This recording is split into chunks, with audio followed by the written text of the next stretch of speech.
A estruturação da aula é a mesma e a linguagem é a mesma.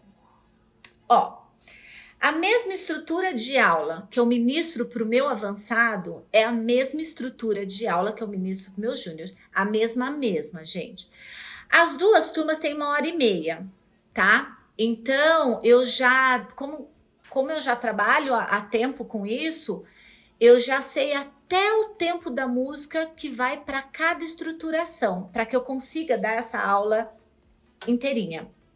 Então, é a mesma. O que muda é o meu conteúdo, tá? A linguagem é a mesma. Gente, cuidado com isso, porque o que acontece? Eu me preocupo, como eu já tinha falado, algumas pessoas já sabem disso, desde o meu infantil, trazer a mesma linguagem até chegar ao avançado. Porque senão eu vou ter problema. Não tem jeito, gente, é fato. Eu que trabalho com o júnior, a criança que vem do infantil, ela já tem que vir com a mesma linguagem. Monique, mas não é você que dá aula para o infantil. Não, mas eu ensinei a pessoa que dá aula para o infantil. Para que chegue na mesma linguagem. Para que eu não tenha problema da coisa desandar lá na frente. Desanda, gente, não adianta. Então, assim, eu procuro montar essa estrutura de aula com a mesma linguagem. A trilha sonora é diferente e o tempo da estruturação é diferente.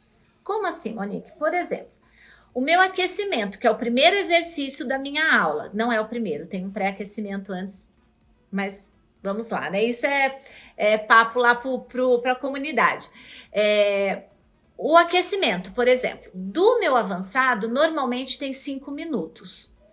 Do meu júnior, normalmente eu busco uma trilha sonora entre 2,5 minutos e 3, tá? Lembrando que eu tenho que colocar todo esse conteúdo planejado dentro dessa estruturação. Então, eu faço menor a minha estruturação, as minhas barras, as minhas diagonais, para que sobre um pouquinho mais de tempo para a nossa coreografia do final da aula, que é onde eu vou pegar todos os elementos da minha aula e vou organizar dentro de uma composição, lembrando que coreografia para aula é uma coisa, coreografia de palco é outra, são coisas diferentes, tá? Então, a primeira coisa, a estruturação é a mesma, só que diminua o tempo de cada exercício, porque lembrando que a gente está trabalhando com um júnior, a estruturação física delas é diferente, a resistência é diferente, a potência é diferente, a força é diferente, então a gente tem que organizar isso para que ela não chegue no final da aula, não não falte essas capacidades físicas para desenvolver essa coreografia que a gente vai experimentar e saborear tudo aquilo que a gente deu na aula. Então essa é a primeira coisa que vocês têm que tomar cuidado, tá? Mas a estruturação de aula, gente, é igualzinha.